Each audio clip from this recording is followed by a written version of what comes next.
Après avoir vu la limite d'une fonction en un réel petit a, nous allons voir maintenant la limite d'une fonction au voisinage de l'infini, plus l'infini ou moins l'infini.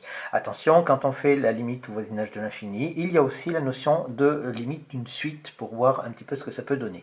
Donc je remarque ici pour une fonction, quand on est au voisinage de l'infini, on peut très bien chercher la limite quand x tend vers plus l'infini ou vers moins l'infini. D'accord. Par contre, quand on va travailler avec une suite, la notion de limite, elle peut exister que quand n tend vers plus l'infini, puisque n est un antinaturel, et donc ce qui nous intéresse, c'est ce qui va se passer quand n prend des valeurs de plus en plus grandes. Donc pour aborder cette notion, comme d'habitude, on va faire d'abord une approche graphique, et ensuite on verra comment est-ce qu'on peut définir ça de façon plus simple. Alors l'approche graphique, ça se fait toujours avec les fonctions de référence. Donc j'ai pris deux fonctions, la fonction inverse et la fonction exponentielle. Et là, graphiquement, eh bien, on voit très bien ce qui va se passer. Donc je vais le faire d'abord avec la fonction inverse. On est bien d'accord que ici, je vais faire la limite quand x tend vers plus l'infini. Donc je vais prendre, quand x tend vers plus l'infini, ça veut dire que je vais prendre des valeurs de x de plus en plus grandes ici. Donc je vais continuer par là. Et on voit que la courbe, ici, elle vient se rapprocher de l'axe des abscisses. C'est-à-dire, si je regarde sur les y, eh bien, j'obtiens des valeurs de f de x de plus en plus proches de 0. D'accord. Donc ici, graphiquement, on ne va pas réécrire tout le laïus en français, hein. On a maintenant les notations mathématiques. Donc graphiquement, on a alors la limite lorsque x tend vers plus l'infini de 1 sur x, donc de la fonction inverse, qui est égale à 0. Ici, on ne précise pas si c'est par valeur supérieure ou par valeur inférieure. Je vous rappelle, je vous l'ai dit dans le chapitre précédent, qu'on ne le précise que quand on a ici, quand on est en dessous de la limite, c'est-à-dire pour les valeurs de x, pas pour les valeurs de y. Si on a besoin de savoir si c'est positif ou négatif, alors on l'écrira par la suite, on verra ça plus tard. Et je vais pouvoir dire aussi que la limite, lorsque x tend vers moins l'infini de 1 sur x, alors est égal à quoi cette fois-ci? Moins l'infini, donc je prends des valeurs de plus en plus grandes dans les négatifs ou de plus en plus petites dans le sens mathématique. Et je vois également que les valeurs de f de x sont de plus en plus proches de 0. Donc ici, ça nous fait aussi est égal à 0. Et on constate donc cette notion d'asymptote mais verticale qu'on avait dans le chapitre précédent. Eh bien, on voit qu'ici, il y a aussi une asymptote, mais cette fois-ci qui est horizontale puisqu'il s'agit de l'axe des abscisses. Voyons maintenant avec la fonction exponentielle. La fonction exponentielle, ce qui m'intéresse, c'est au voisinage de moins l'infini. D'accord. On verra en plus l'infini dans le paragraphe suivant. Ici, on a aussi limite lorsque x tend vers moins l'infini de exponentielle de x qui est égal, et bien ici je vois que ça se rapproche de 0.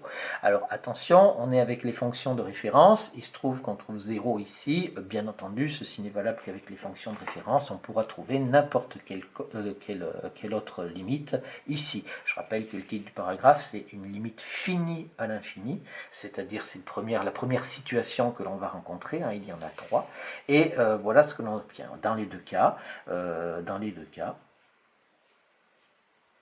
On constate graphiquement, toujours, alors je ne marque pas, on constate que l'axe des abscisses,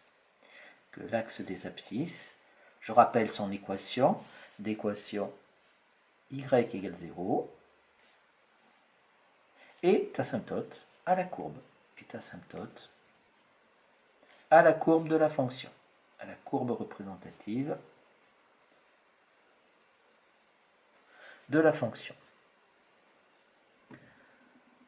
Bien, alors ça c'est donc l'approche graphique, on voit bien ce qui se passe, ça ne pose pas de souci. On va donner maintenant une définition ou des définitions qui vont nous permettre de bien expliquer ce que c'est qu'une limite finie à l'infini et on va voir ce qui se passe au niveau des suites, puisque là je n'ai travaillé qu'avec les fonctions. Donc, définition, on va la partager en deux, d'un côté pour les fonctions, de l'autre côté pour les suites. Donc, qu'est-ce que j'ai ici? Je vais dire que la limite lorsque x tend vers plus l'infini de f de x égale L.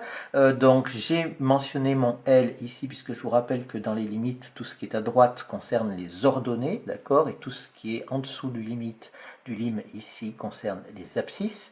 Donc, on se fixe à L ici, et je vais avoir donc une courbe représentative d'une fonction qui peut faire absolument n'importe quoi, mais arrivé à un certain moment, eh bien ici la courbe va venir longer la droite d'équation y égale L. Et donc ici, comment est-ce qu'on va traduire ça? Eh bien, tout simplement, qu'est-ce que je vais faire? Eh bien, je vais prendre un petit intervalle ici, ouvert. Je vais faire un petit peu la même chose, c'est-à-dire, je vais dire ici, alors je vais le marquer, ce sera peut-être plus simple. Donc, je vais dire si et seulement si, limite lorsque x tend vers plus l'infini de f de x égale L, si et seulement si, tout intervalle ouvert contenant L, alors regardez ce que je fais. Je vais faire un intervalle ouvert ici qui contient L. Donc je prends un intervalle ouvert ici. D'accord, je vais symboliser ici en bleu. Voilà. Et je vais avoir à cet endroit-là, qu'est-ce qui va se passer? Je vais avoir ici, ça va me faire donc une bande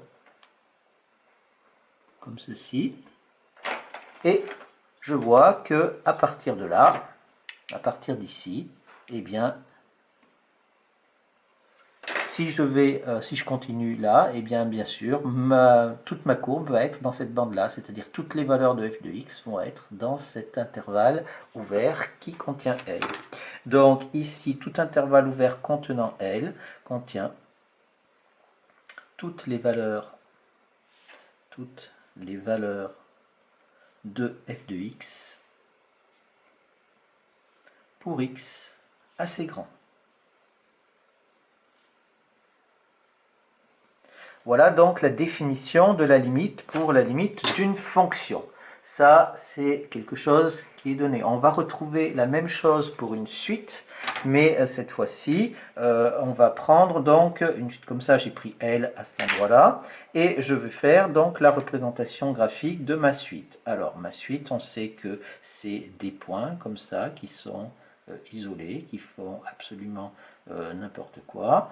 Ici, voilà. Je vais en avoir un autre là, je vais en avoir un là, là, ici, hop. On n'est pas obligé d'être toujours du même côté de L, bien entendu. Eh bien, ici, j'ai fait donc une suite avec les différents termes qui vont être là. Je fais exactement la même chose. Je vais donc prendre un intervalle ouvert ici qui contient L. Et cet intervalle ouvert qui contient L, eh bien, il faudra que j'aille ici suffisamment loin pour que tous les termes de la suite soient dans cet intervalle. Voilà, hop. Et je vais avoir la même définition à peu de choses près. Je vais dire ici limite lorsque n tend vers plus l'infini de un est égal à L, si et seulement si. Tout intervalle ouvert contenant L contient aussi toutes les valeurs de un, à partir d'un certain rang.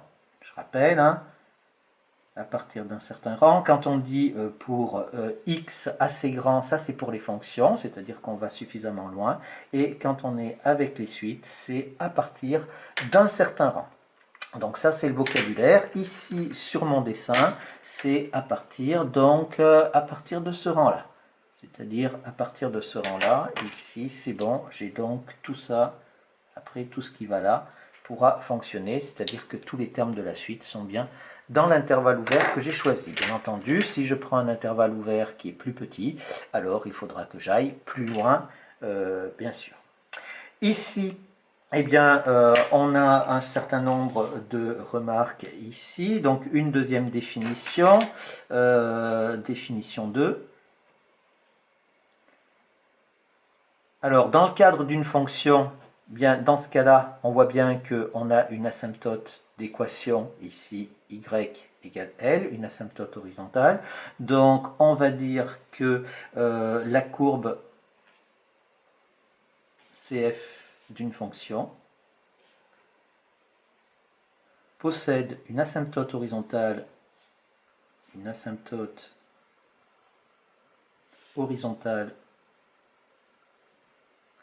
d'équation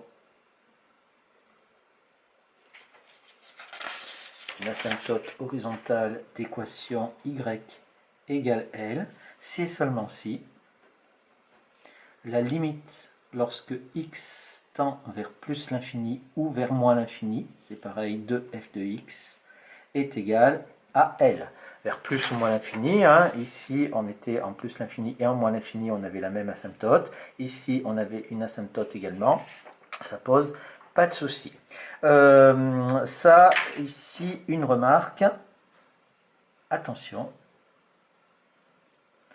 la notion d'asymptote n'existe pas avec les suites. La notion d'asymptote n'existe pas avec les suites.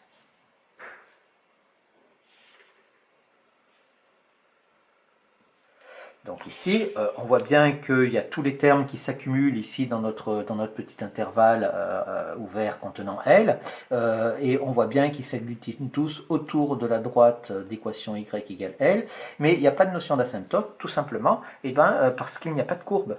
D'accord? Donc pour parler de la notion d'asymptote, ça se fait toujours avec une courbe. N'existe pas avec les suites, car il n'y a pas de courbe. Donc, on ne parle jamais d'asymptote quand on travaille avec les suites. En revanche, on va avoir quelque chose, c'est-à-dire ici, pour bien dire que tous les termes de la suite viennent de plus en plus proches de L ici, eh bien, on va utiliser le terme de converger, et on va dire que la suite est convergente. Donc, définition 3. Définition 3. Une suite UN converge vers L, alors attention, L qui va être un réel, c'est seulement si la limite lorsque n tend vers plus l'infini de un est égale à petit l. Voilà donc les définitions qui vont nous permettre ici de travailler avec de nouvelles notions, avec les suites convergentes notamment, ça c'est pour les suites, et qui vont nous permettre de généraliser un tout petit peu la notion d'asymptote sur les fonctions. On avait vu les asymptotes verticales, on a également maintenant les asymptotes horizontales.